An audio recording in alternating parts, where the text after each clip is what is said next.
So I got a shy crowd today. Come on, guys, say what's up. Where are you from?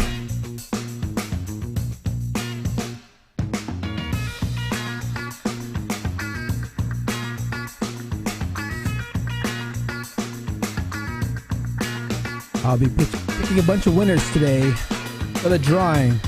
We got a bunch of cool prizes to give out. I'll do that in about 3 minutes or so.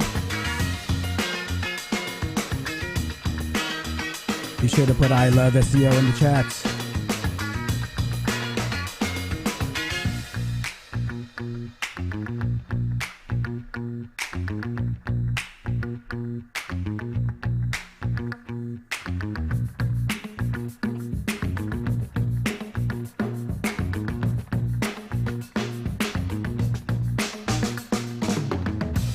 Who's gonna win the Stanley Cup this year? I don't know, man. I don't know. I'm not much of a hockey fan. Who do you think will take it this year? Charlie?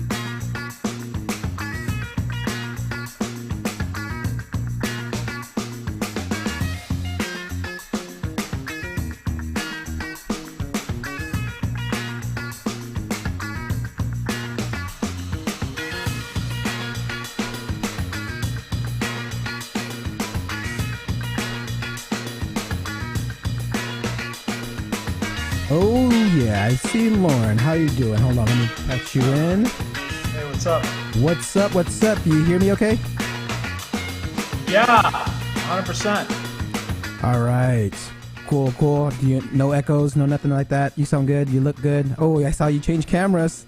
You got the 2-camera action going on. I did. How's everything going? Good, good. I'm just going through the countdown. We got like 5 minutes. I do. Let me see some faces. Say hi in the chat.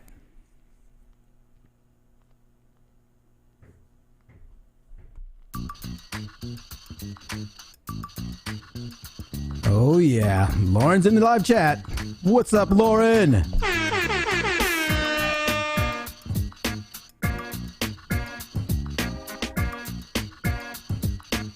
Oh yeah, we got Garth from Portland, Oregon.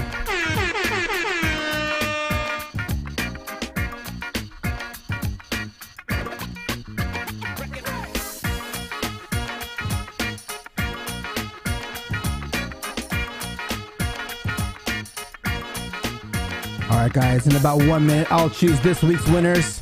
I'm going to choose 5 names, and the first 3 to email me will have a choice to get a 1-week access to IMG courses or the SEO Sales Framework by CoderSales.io or 1-year subscription to Rank Math. Hobby, what's up from Poland? Crack that beer, Hobby.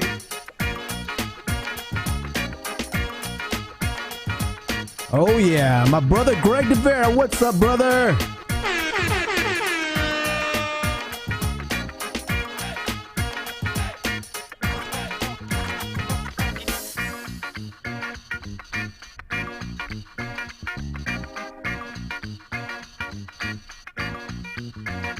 All right. Let me go ahead. All right, let's see here.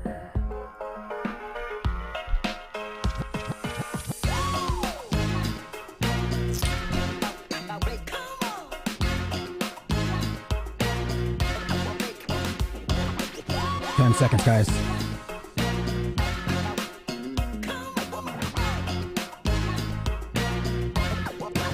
All right.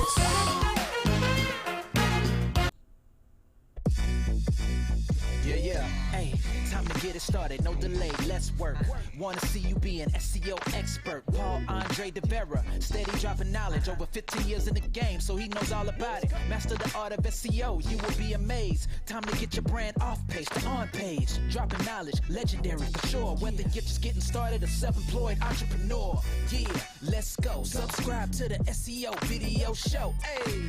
Hey, welcome to another another episode of the SEO video show where SEO is alive and fun. My name is Paul Andre de Vera, aka Dre, and I curate SEO videos released in the past week into about 1-minute clips. My favorite part of the show is when I get to introduce my guest, and my guest this week is the founder of Search Engine Journal, Loren Baker. Before we get started, I want to say what's up to everyone in chat. I see Hobby, Garth, Greg, Coder Sales, Garth, again, Loren, Aman. What's up, everyone? Be sure to put I love SEO in the live chat or in the comment section below to get entered in next week's drawing. And Bill, don't forget to like, subscribe, and hit that notification bell to get notified when we go live each time. All right, I see Gretchen. What's up? Now let's get on with the show. This is Ted DiBiase, the $1 Million Man. What is a black hat's SEO's favorite food? Spam.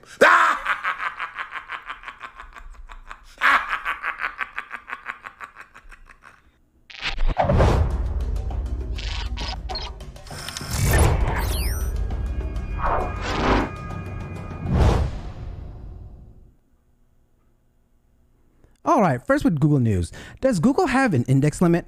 John Miller answers with no. New websites may not get many pages indexed, and however, if you have an awesome website, the algorithms will index more pages. You can watch more of that on the Google Search Central channel. It feels as if Google likes to keep people off balance, especially in the world of SEO. Andrew Shotland, CEO of Local SEO Guide, tells us why.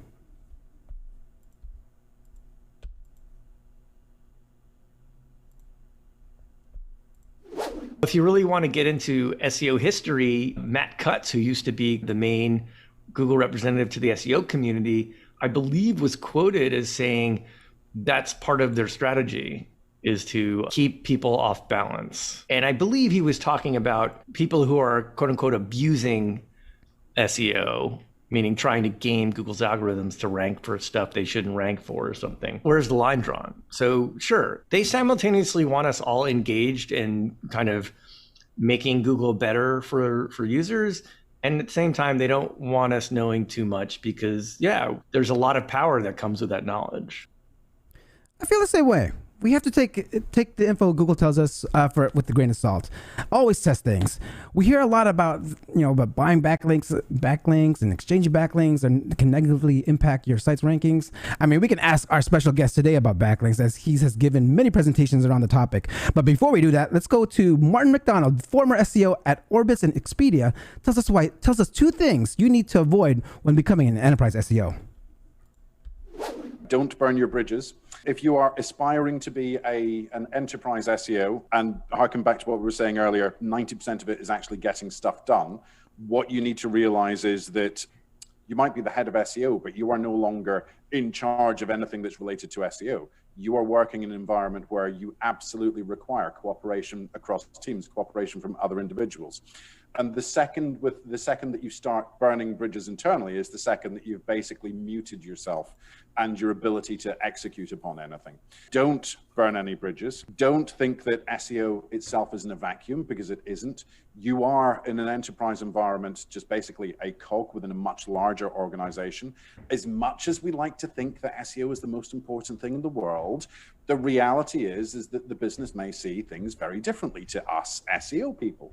Sit back and look at the 30,000 foot view as opposed to, just being myopically focused on just purely SEO related items. If you can't extract yourself from your role and look at the wider picture in an enterprise basis, then you're also not going to be able to affect the kind of change that you want to do. Avoid assuming your workmates know what you're talking about. I mean, one primary task being an enterprise SEO myself is education. Explaining why things need to be done in the simplest forms is a must. I have workmates who can tell what is paid or organic in Google and think PPC is the same as SEO. So keep calm and educate. Ross Hudgens, CEO of SEJ Media, shows us how SEMrush generates over 1.4 million monthly visits. Let's check it out. Is their agency directory. So they've leaned into surfacing agencies that sell SEO services, PPC services, etc., and they can advertise through them on the business. But another benefit is they actually rank for a lot of these agency names. Not all of it is targeted as well as it could, but if you can think about it, if I search an SEO agency name, I'm generally interested in SEO. I might be a beginner level type person, therefore I'm more likely to invest in SEMrush and use that tool at that early stage in the funnel. So by building out this massive directory, they're now ranking for a ton of long tail that's targeted that if you just simply thought on the surface and said, let's rank for things that say SEO in them, wouldn't be as relevant to you. So the takeaway there is to really think about nouns for additional keyword research opportunities. The very obvious places to search are around your main keyword. Anyone can do that keyword research. But if you think deeper and think about where are my relevant audience searching, what are they searching for? Very often they might search a noun of some kind. So examples of this could be an agency website name, but it could also be the website name of businesses in your vertical and how you specifically tie to long tail variations of those names, such as SEMrush. So what they do is add noun plus traffic, but maybe for you, it could be something else. I've used this strategy with a client by creating a directory with their customers. My client is one of those online payment space. So we targeted company, customer plus payments and ranked like gangbusters. I mean, we were like going to the moon. Traffic just went whoosh, man. All right. Something to consider to add to your SEO strategy. Don Anderson advises on one page per intent. Let's listen in on what she means. I'm a huge fan of one target, one target. I'm not saying build a page for every single query you're after, no. But when it comes to head terms, for instance, one target per intent is my advice usually. And I see a lot of the time people competing with themselves too much. They try and create too many pages that compete on the same intent. They think, we must be every single informational need, but they don't realize you can do that often in one great page per intent, if that makes sense. Yeah, I mean, so rather than looking at the different keywords, looking at the intent of the query, and it's something kind of an industry we've been maybe fighting against or fighting with or fighting towards over the last few years of getting away from the idea of keywords and exact match and saying what's the intent of the user and how can I address that. Yeah, but you still need words. I'm a massive fan of creating content around intent and using keyword clusters to rank for multiple keywords. At the same time, do some content pruning, removing pages that are cannibalizing keywords and 301 those to your primary intent page that was created or refreshed. And then, things will be like ranking like magic. I'm curious if publications do content pruning and remove articles that don't rank well. This leads me to my favorite part of the show. Please ask link and publishing related questions during our conversation, and I will address them as they receive. Okay, let me go ahead and get this ready here.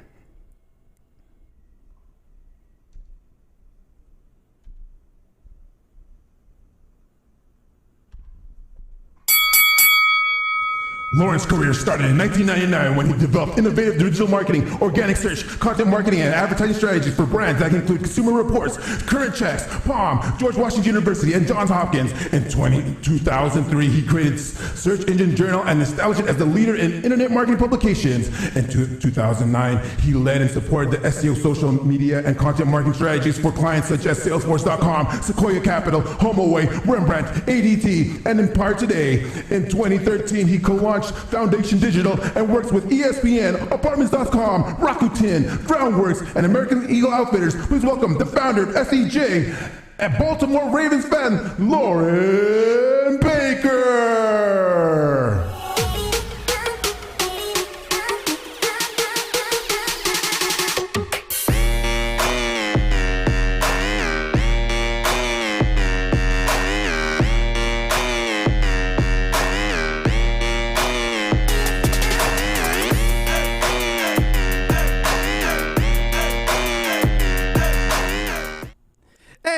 Hey, what's up, Loren, my man? How are you doing today?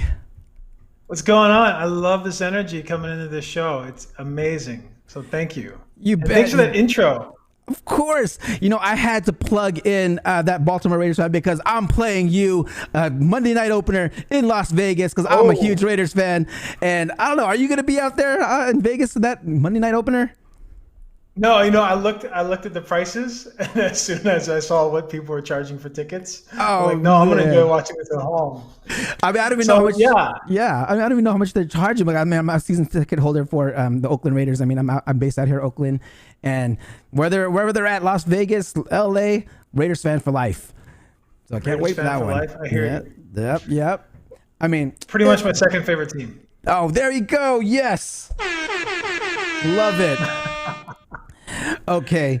All right, Loren. I want to say, and I've been watching your interviews for years. It was something that, I'm watching how you comment and you add value. I mean, it's something that where you've actually been like an indirect mentor of mine. I just want to thank you for that.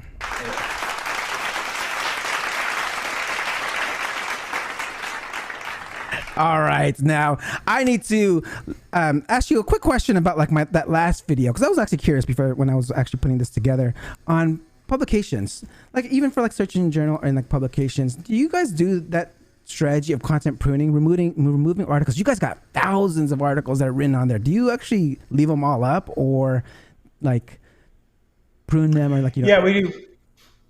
We've done quite a bit of content pruning and content cleanup, and we had kind of unofficially done it for years, right?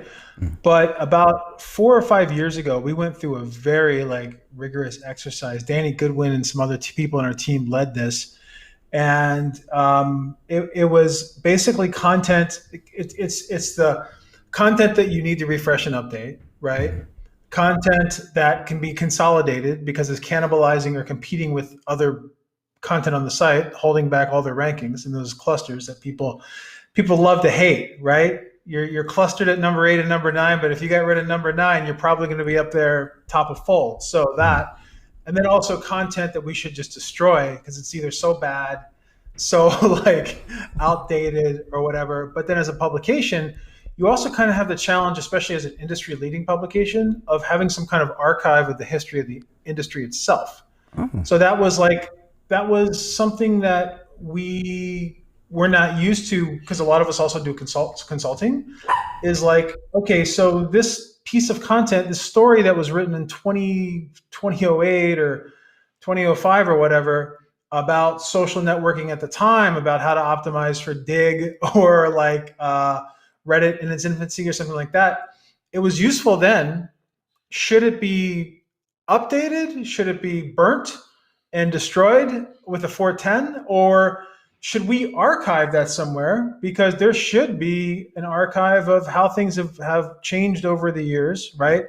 So we went through all of that on SEJ, and honestly, just our traffic took off afterwards, especially once we started writing more so with intent. So that entire exercise led to us also identifying the gaps and opportunities, right?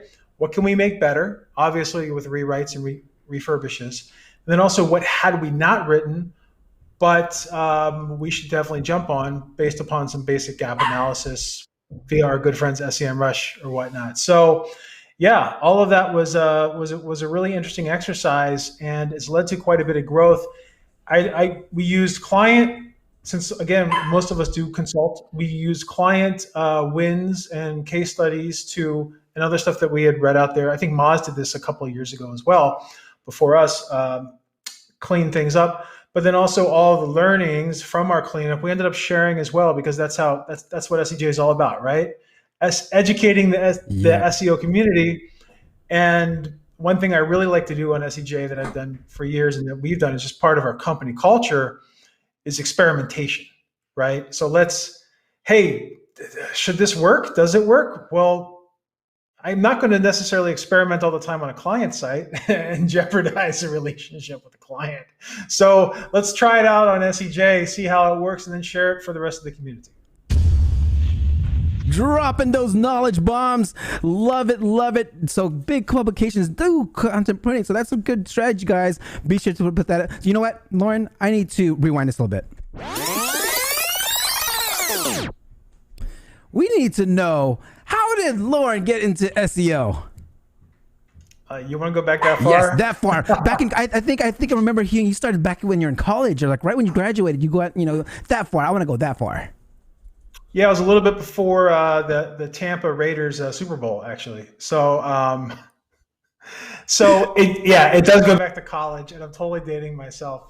98, 99, I was studying. I initially went to school. I wanted to be a film major, and I quickly learned that I probably was not going to do much on the revenue side, making movies or films or shorts at the time. And then everything back then was on film. It wasn't on digital anymore. So it was a really expensive major to do because you destroyed so much film doing it. And one of the prerequisites was public relations to be a film manager. And I really, really liked PR because to me, it was the balance of creativity, storytelling, and the ability to get paid to do so. And it seemed that PR at the school I went to was part of advertising, it was part of marketing. So I quickly went from I kept some of the creative classes, but I went from the creative track into the marketing track, et cetera, et cetera.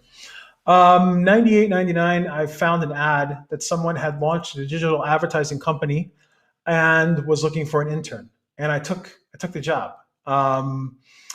It was really exciting to me because I found that the internet was growing and a lot of the stuff online I was trying to incorporate into my schoolwork. So by the time I had graduated and everything else, I already had been practicing digital marketing for a couple of years and already had a job doing so. The person I was interning for, I helped her agency grow. And as part of that growth, she asked me to SEO a client that she had already sold SEO to, without necessarily knowing how to do it yet. So I went onto a bunch of these forums that were really big at the time, like high rankings forums and create a site forums, which is more usability, but also got into SEO and really learned how to do SEO, at least the form of SEO I was doing, which was like hybrid technical, hybrid content audit, and then just all about relevance and pages that fit the intent of the user at the end of the day. In addition, this was also like advertising and marketing. Mm-hmm. So I was going out and doing outreach, trying to get sites to link to our clients. But this was before even Google got big and linking was part of any algorithm. This is all about trying to get our clients in front of the digital audience that they catered to. So that's really how I started link building. It was not like links. That's how I started on the links. Was not necessarily just to help with ranking, but to get the brands in front of their customers and where the customers go online. Fast forward 20 something years later, and that still works. So I think by what was that? That was not dropping the bomb. What was that? That was some magic that you got to pay attention to. Okay. Love it. Love it. So just years later, it works. And a lot of that style has like survived multiple core updates and multiple different Google changes over time. It's not trying to trick the algorithm, not trying to game the algorithm, but really working with it and giving the best kind of value that you can to the customers at the end of the day. And that's how I got started. There you go. There's your knowledge bomb. Do it for the customers. And then that's crazy. You're actually doing, running for intent back then already.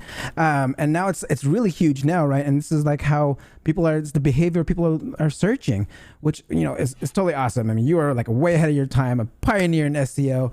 Okay. I mean, was there anyone that you were following back then, or was it just the forums and testing? What was any person? Yeah. So in forums, I followed, Jill Whalen, Kim Krausberg, and Bill Slosky a lot. And that's when Bill was still working at a courthouse. And in his evenings, he was he was Bragdagio, I think was his username. So he was, never met him before, but the guy totally turned me on to a different way of thinking. And we had the privilege of working together a couple of years later. And he brought that outside of the box thinking and big picture thinking that everything that we did together as a team, working on different SEO and content projects, WordPress projects, stuff like that. So it was pretty amazing. But those I think were the three that really influenced me early on. And then over the years, Greg Bozer, who I work with right now, Todd Friesen, Martin MacDonald, who was in your video short earlier, Laura LePay, just a lot of those folks that I've known over the years and I guess grown with as the industry's grown itself. Love it. Love it. Great names to follow, guys. If you see that, look them up on Twitter. Okay, I wanted to pull this up over here. You actually mentioned this quote over here. If you have a great idea and you really feel in your gut it's going to work, do it. this quote came from a story I was watching about when you were actually ready to develop Search Engine Journal, right? This is like kind of like when you had it, you're thinking about the Search Engine. Can you tell us that story of how Search Engine Journal was born? Sure. So after I got started in SEO, I was working in an office somewhere, and I decided to quit. In 2001, I decided to quit the world of SEO and go teach English abroad. So I lived in Japan for a couple of years teaching English. Then after that, I went to Brazil to go do the same thing. I quickly found out that teacher salaries in Brazil were nothing like they were in Japan, so I had to find a job. I contacted my old boss who I worked for back in 2000, 2001 about working for her agency. This was like in 2003. A lot had changed over that time. Google became a big player over that time. Yahoo became less significant over that time. A lot of the engines which were a big deal, I'm totally dating myself, but Excite, Lycos, Hotbot, all of those were just gone, right? Or they were fading away. So I had to kind of relearn search. I turned to a lot of forums, a lot of reading in forums, SitePoint, Digital Point, still high rankings and forums like that, just to really get updated. And I found that I was spending a lot of time writing responses and asking questions within those forums on other people's OPP, other people's property, right? So around the same time, Google had acquired Blogger.com. And I'm like, well, you know what? If Google is acquiring Blogger, this is amazing because this is going to turn big. So I went to Blogger and I launched, there you go. And I went to Blogger and I launched searchenginejournal.blogspot.com because I had bought the domain Search Engine Journal because Search Engine Blog was taken. And at the time, there was a discussion whether it was going to be blogs, which is short for web log, or journals, web journals. And I went with the journal because not only because of the name thing, but because it had an instant credibility. Wall Street Journal, Medical Journal, whatever it may be. And launched it just basically, instead of me writing as much on forums, I would take what I was learning and I would start documenting that on searchenginejournal.com at the time. And it over the course of a couple months, I had people contacting me. How do I start a blog? How do I do this for my company? Can I advertise? So I just kept on trucking and pretty much ran it by myself for like 4 or 5 years as it grew and grew and grew to be a full-time gig until I launched a consultancy off of it. Got it. And this consultancy, okay. Let's stick with Search Engine Journal for real quick. So when you did that, you grew it, you did your SEO. I mean, I got to drop that knowledge bomb on the naming of Search Engine Journal because guys, think about when you pick your properties, it's all in the name to get that credibility. I mean, that's so clever on just like playing off the journal part and getting that extra credibility there. Love it. I mean, with Search Engine Journal, you guys, you guys are optimizing your site and everything like that. But I had a question that was asked: what was the most significant SEO mistake you made in the history of building Search Engine Journal? Well, this goes into the consultancy side. So I will say that the most significant mistake I made from an SEO perspective was moving away from SEJ and letting it go on autopilot for a number of years. I had some folks that were kind of doing editing work for me. I was focusing a little bit more on the consulting and the agency side. And I think over a while, it kind of lost a little bit of the authority and credibility that it originally had. When I was writing, and my mindset was, hey, I'm going to cover the news, but I'm not just going to cover the news. I'm going to cover how this applies to your marketing campaigns. And then suddenly it went from that to a lot of user-generated content, bringing in guest authors early on. And like all of the shady stuff that happened, like with guest authors back in the day, before people started policing their blogs and knowing what they're doing. So then getting back into SEJ a couple of years after that was one of the smartest things that I had done, or we had done, after that initial kind of letting it move on its own for a while. But I will say one of the smartest things that I did do that had it, this is really going back, was SEJ was also one of the first commercial blogs to be hosted on WordPress. I had someone contact me from WordPress B2 at the time, and they were like, hey, I really like the blog. I see that you're on Blogspot. Would you like to transition to this new platform that's really going to help you customize your site? You can run it a lot easier on your own domain, and you can easily publish without having to resync everything at once. So that was one of the smartest things that we did from an SEO perspective, was moving from Blogspot over to WordPress really early on. So yeah. Wow. I mean, so are you guys still on WordPress right now? I mean, is it on the Yes. CMS?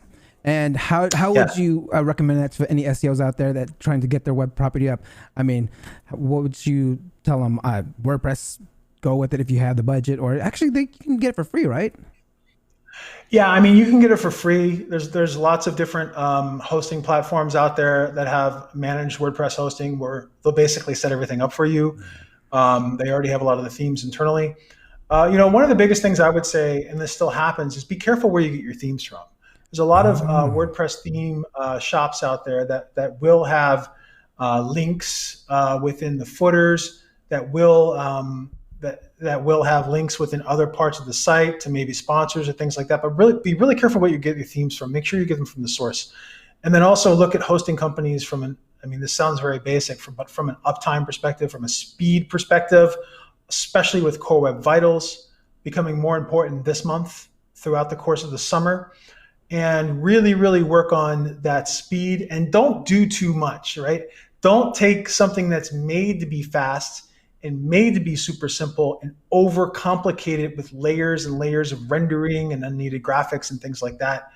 Go light in the beginning. And if you want to expand, you want to make things aesthetically better, find a developer that can do so and also keep things running light, because the last thing you want is a heavy blog that's going to bog things down and bog down load time, especially if most of your traffic is mobile. Man, you got dropping these knowledge bombs all day. Love it. Love it. Okay, we need to go into a little bit about backlinks. I mean, I know sometimes you hear people like, oh, I can rank without backlinks. Backlinks are dead. I mean, what's your take on backlinks? Do we need it? And, I want to talk a little bit more about what Google thinks about it. So first of all, do we need backlinks? Man, Paul, Andre, I'm wearing a shirt that says links on it right now, right? So nothing's changed there. We all need backlinks, right? The difference is, at the end of the day, the quality of the backlink and the type of the backlink, right? So it's not all about quantity as it used to be. And it's not about the anchor text getting exact match anchors in the backlinks. And it's not about gaming the system.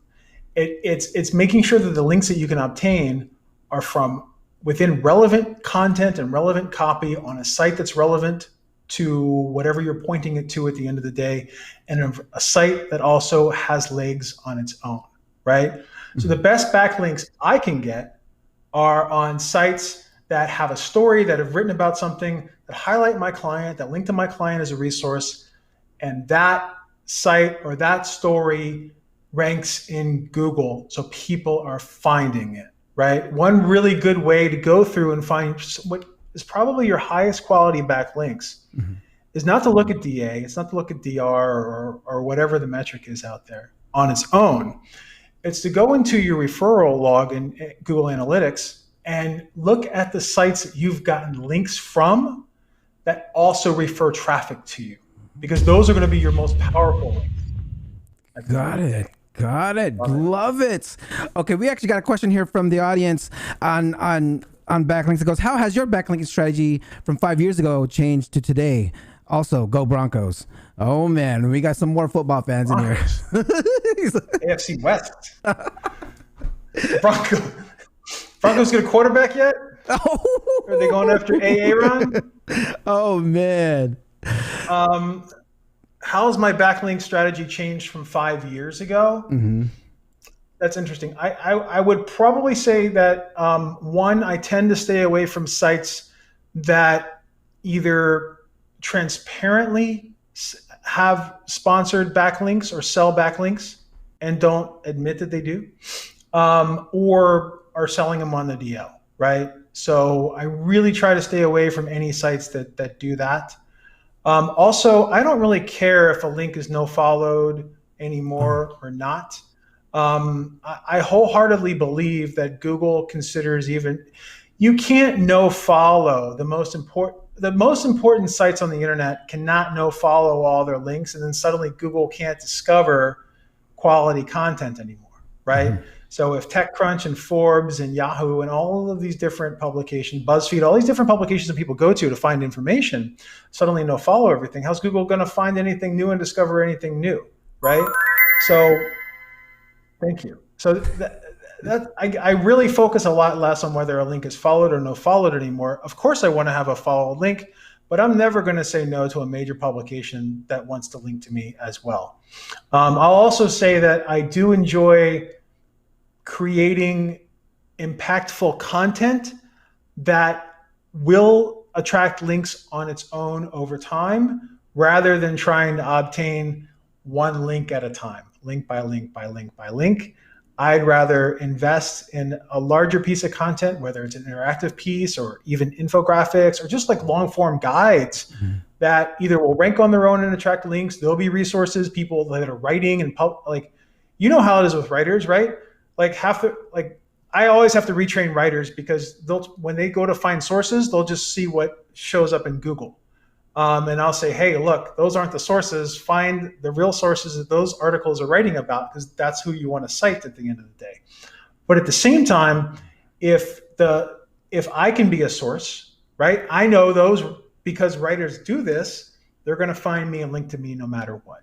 So it's all about quality content.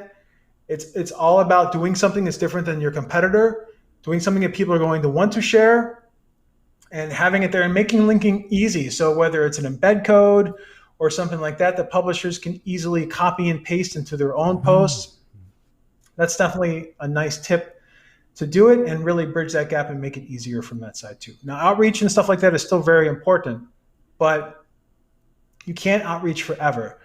I've also found that traditional PR is a great way. We do a lot of digital PR on the agency side, do a lot of surveys, a lot of studies, things like that, where you have even repurposing of publicly accessible data, which is hard to find. Oh, yeah. But if you're the source, right, people are going to link to you at the end of the day. If you own your own data and you get it out there and you get the right publications to cover that, people are going to end up finding that and they're going to link to you, even if you're not actively going after and trying to obtain links. Am I making sense? I hope so. Oh yeah, get the source of the source and create your own, be your own source. Love it, love it. Dropping those knowledge bombs. We had a quick comment or a question here from Zen. You think a podcast is a good source for backlinks? I think podcast is an excellent source for backlinks. I love those show notes. I love getting those links in the show notes. Yeah. Love it, love it. Links and show notes. We got another one over here. We go, Broncos are cursed by Elway for QBs. All right. Okay. He's terrible at picking QBs. He's never going to pick a QB better than himself. Oh, man. Hey, you got a point there. I mean, and I'm a Ravens fan, right? So when I saw Flacco, did Flacco play for the Broncos for a while? He's been a journeyman for the past couple of years. But yeah, I was like, oh, man. Poor Flacco. He's going to go to Denver and whatever. So, yeah, go ahead. Okay, we got here. Thank you. Zen loves it. Thanks, Loren. Okay, we want to talk about more a bit on hobbies asked here. He's like, forget about backlinks for a moment. Can you give us advice about outbound links outside the domain, please? So I'm like, I guess, what's your take on outbound links? Oh, I think it's extremely important. Ever since Google rolled out their updates were associated with health, your money or your life, things like that. Look at what Healthline is doing. Look at what health.com is doing. Look at what a lot of the leaders that Very Well Health, the oldabelt.com properties. Look at what a lot of leaders that are doing right now that are differentiating themselves from the pack and establishing trust. And a lot of that is writing like Wikipedia. Right? You write the piece, you have your links, which either go out to you either go to the footnotes or go out within the piece, and then at the bottom you list citations, like you would in a college paper. Where did I find this information? What's useful? What backs it up?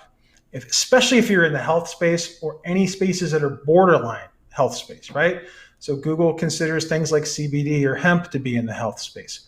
Google considers things like sexual health and things like that to be in the health space. You really have to apply those citations to what you're doing. And the more you can link out to more trustworthy sites, like just government studies, Statistica. I would love to see the inbound link portfolio to Statistica, by the way, right? That's like everyone links there. Salary.com, like linking out to all of these different sites that are already authorities in their space to show that, hey, we didn't think this up, but we're adding to what we learned, right? That's really important at the end of the day. Also, I am definitely not a fan of utilizing the nofollow tag for that. I think that when you're showing Google that you're citing information from authorities out there, you want them to follow the link. You want them to associate your site with the site that you're linking to, and you want to double that up in the schema and the markup and everything else.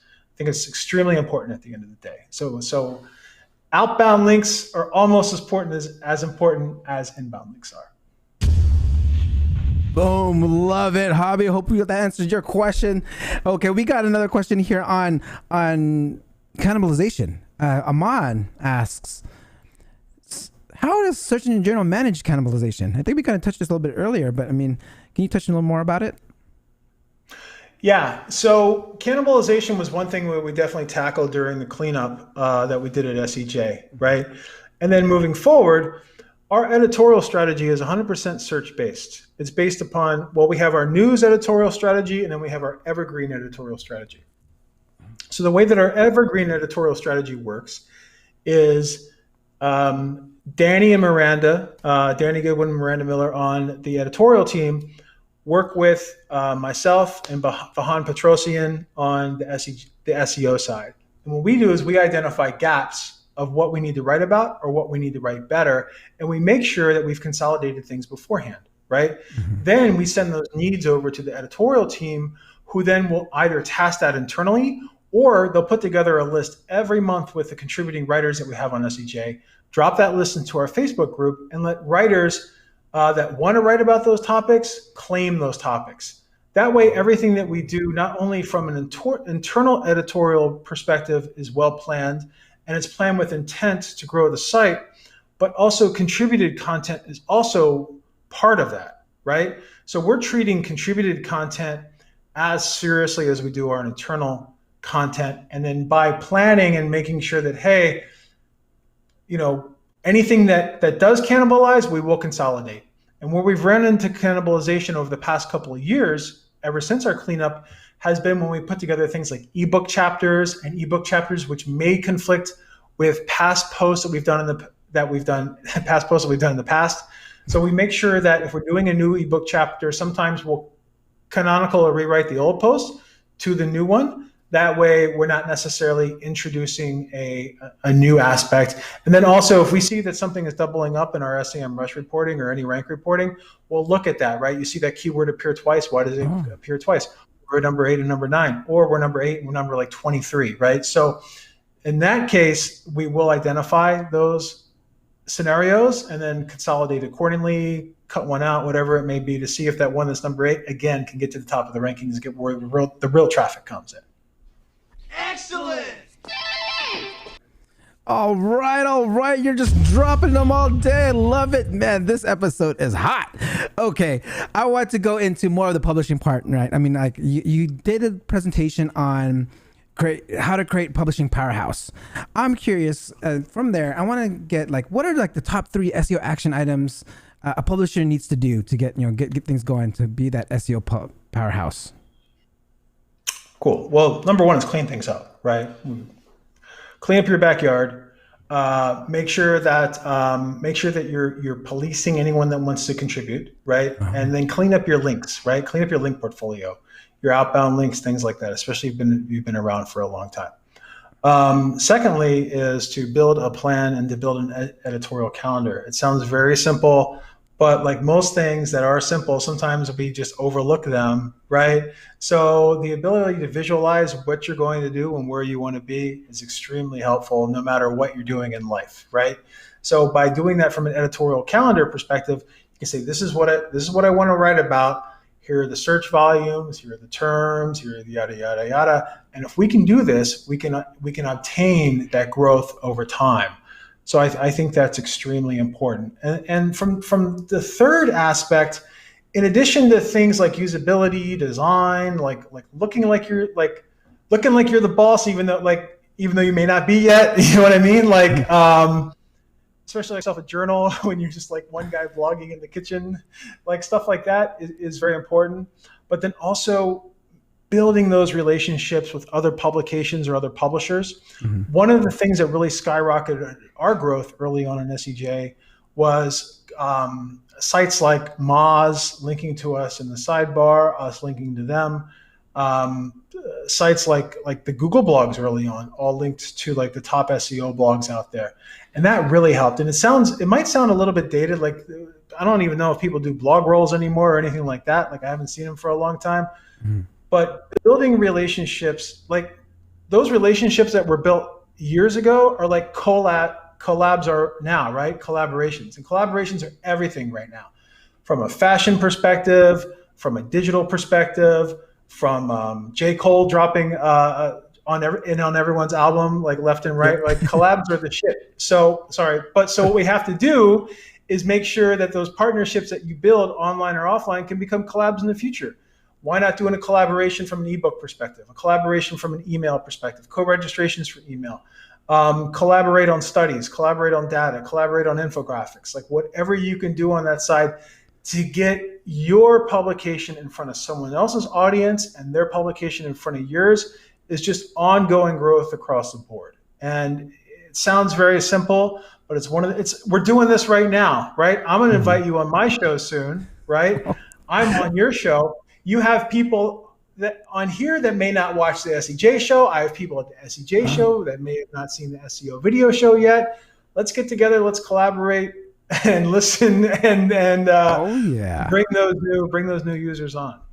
So love it, man. I gotta drop that bomb for those tips on becoming an SEO publishing powerhouse.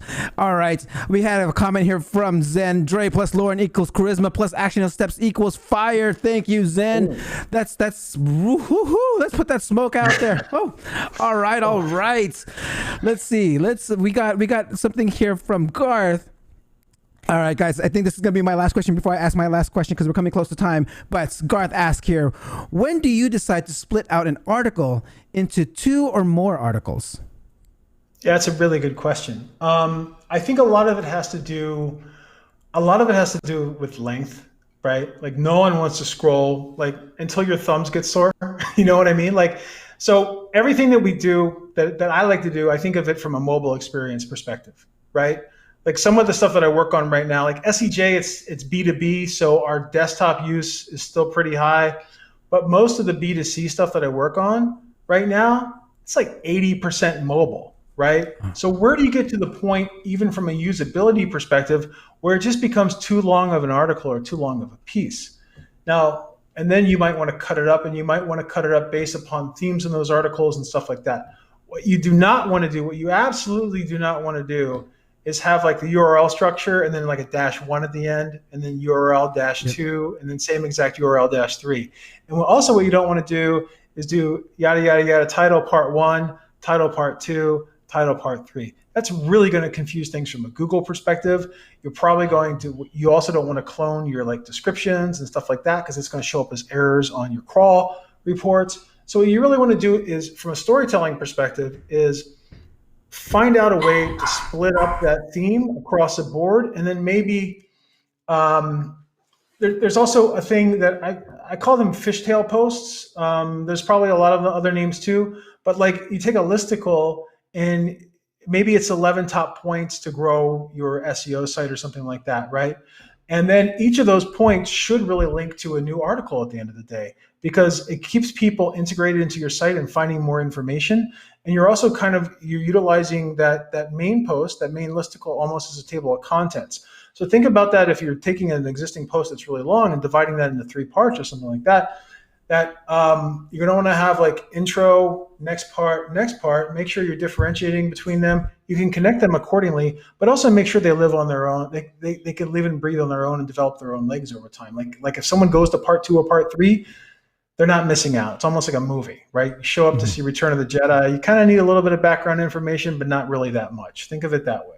And hopefully that can be helpful. And I'm happy to share other tips too. Love it, man! Dropping all these knowledge bombs. Okay, so we have just a comment right here asking about the recent update. How did Search Engine Journal do? Is Search Engine Journal went up or down with the recent update? We're up and down quite a bit, actually. We're up historically. I think to a degree, the product review update did affect some of the posts that we do that are like the top X of this, top X of that, which is really interesting because I wouldn't think of SEJ as being a product review oriented site. Oh yeah. But I do really feel that we fell within that product review update as well, which based upon Danny Sullivan's feedback within Twitter was integrated into this core update. And now we see lift everywhere else too, right? So I would say for the most part, a lot of the sites that I work on are seeing lift or they're static. Some of the sites that I've seen drops as part of this core update have also had a lot to do not only with intent, but where you are from a Google real estate perspective. We saw this happen a lot with the product review update. Is Google also rolled out the expansion of, oh God, I forget what they're called. The YouTube segments where you have like the screenshot of the YouTube video and then underneath is the timeline of what's discussed in that video. The schema, those clips, those Yeah, the clips. Yeah. So Google increased the real estate and the SERPs with those clips dramatically about a month and a half ago. We didn't see a change in ranking there, but we saw a change in traffic, right? Because what happened essentially was even though you're number 1 or number 2 for a term, you're not number 1 or number 2 for the end user anymore because the end user is seeing those clips or seeing related videos underneath. People also ask, and then they have to scroll all the way down and see those rankings. So a long answer to a very simple question is we didn't necessarily see a drop in traffic as a result of the core update or a drop in rankings as a result of the core update, but we saw a lot of changes in the SERPs that we compete in that have affected, in some articles, more or less people coming, and on some articles that are doing better, more or less people coming on that side too. So check that out. If there's an update and you see a drop in traffic, don't only think that it's a ranking drop. It could be a real estate drop. It's like if you buy beachfront property and then 5 years later someone's going to build a skyscraper in front of you. You're not going to see the beach anymore, right? So that's essentially what Google's kind of doing from a lot of these inserts into the SERPs, is that it may be harder for people to find your number 1, number 2, number 3 above the fold listing that used to get anywhere between 5 to 10% click-through rate. That click-through rate is essentially dropped because people are clicking on other stuff that Google is placing at the top. Typically, Google-owned content, right? So it's something we have to deal with as SEOs. And there's ways to do that, especially on the long tail side. So if you do see a drop in traffic from one of the head terms that's been driving a lot to your site, look into the rankings there, right? Maintain where you've been, but look into the long tail terms that are associated with those head terms because you've already verified basically with Google by ranking for the head terms that you should rank for the long tail as well. So look into expanding your long tail terms. It's a lot of hidden search volume when you add all those long tail terms together. Man, I'm surprised I have so many bombs left on this computer. All right, you got bombs yet? Man, we got the best show of the SEO video show. Thanks, Aman. People are loving this episode, Loren. Okay, but I actually have to come to conclusion here. I need to ask you my last question. I ask all my SEO professionals that come on the show. If someone wants to get into the SEO industry, become an SEO professional, what would your advice be to them? Oh, my advice would be download our SEO 101 ebook from SEJ or SEO for Beginners ebook for SEJ. Then also go to all of the other guides that you can find out there and learn. And the best way to learn, in addition to reading instructions or reading case studies and what people are doing, is to build your own site. I can't reinforce that enough. Build your own site. experiment with your own site, build your own content, take the time. When you're done working at the end of the day, go home, spend the time trying to get lift, trying to do new things. Once you get it ranking, see what more you can do, and look at the back end conversion side as well. What do people do once they get to your site? Because it's not all about getting that traffic. It's what people do afterwards, right? And that's a large part of SEO right now. It's not just about ranking. It's not just about the traffic numbers. Google Chrome sees everything that's done on your site. And if people are getting to your site and not finding what they're looking for and hopping off, you're going to lose that ranking. So learn, experiment, try new things, and read all you can about SEO. Subscribe to the SEO video show. Subscribe to the Search Engine Journal show. Subscribe to lots of YouTube videos. Ross Hudgens, who you had on here earlier. Michael King's always dropping bombs. Ayeda, who I probably just mispronounced her name. Aleda Solis is amazing with her Crawling Mondays and everything else. So just immerse yourself like you would if you're trying to learn a new language, because this is what this basically is, and get into it and make it just part of your life, and it's worth it. It's worth it 100% at the end of the day. Oh, yes. You just slipped one more bomb in there. Thank you. All right. Okay. If there's any last words or anything that can make this episode feel complete, I mean, the stage is yours. Anything you want to say out there to the crowd? For me? Yeah. Yes. Well, first of all, I was really complimenting you on the show before I jumped on. And I just like to say, you practice what you preach. And a lot of what I was talking about with the collaborations and stuff like that, these segments that you do at the beginning are amazing. So if you're watching still, and when you watch this video, learn what you can from what Paul Andre is doing on this show, and learn what you can from what others are doing out there as well. And this is a really exciting time to be in search, because I feel that SEO kind of used to live on its own as its own thing. And then over the years, SEO is just becoming more of an obvious component of the entire marketing mix, especially with the lockdowns last year, especially with the supply chain issues and people like not buying directly off of Amazon anymore, but going to the real sites to sell the real products to buy, right? So it's become more and more and more important.